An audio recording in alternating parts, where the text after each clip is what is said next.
Adults, aging, and elderly prison population in the United States has tripled in the last 20 years. Every day, there are 200,000 people who are aging and elderly in American prisons.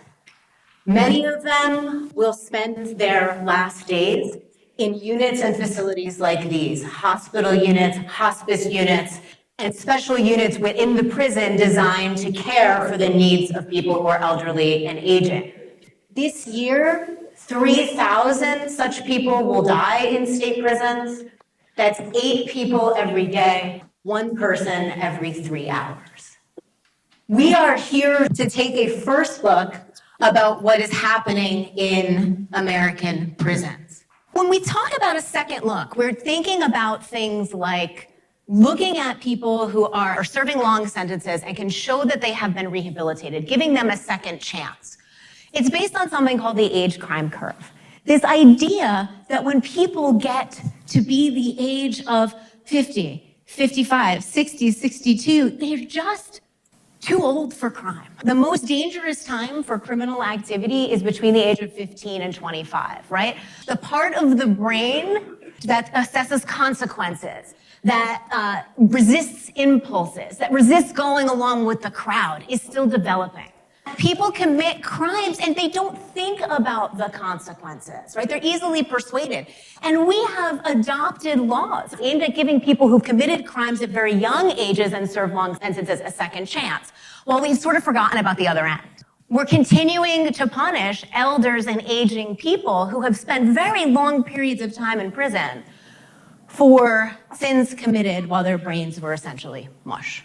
The strategy here is a bill, which is S2338, which says that if you've served 20 years in prison and are at least 60 years old, for murder 62 and 30 years, you would be eligible for a review before a court to see if you have been rehabilitated enough to be released. And a number of things would be considered. But what I want to say is this is not a get out of jail free card. Right? What we're doing is reaching out to people who have achieved that age and spent that time in prison and saying you have a chance to prove that you have been rehabilitated. And if you can, you would be released. It's a thorough judicial review. So all of these things will be considered and more. Whenever we have conversations like this about why it's so important for us to think about ways to give people second chances, there are people like me who will say, yes, this person committed a terrible crime. This person caused harm, but they have been rehabilitated. And on the other side of that, there are people who will argue, this person may have been rehabilitated, but they have committed a terrible crime. And the danger is that word, but. Right? The danger is in this sense that it is either or.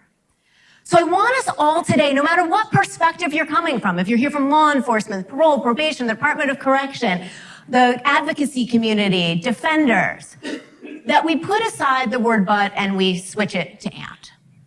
That we try to hold two things in the same space and in the same time, right? That people could have caused harm at the same time that people are capable of redemption and rehabilitation beyond our imagination. Both of those things exist in time and in space. And I want us to come to the table thinking about the and not about the but.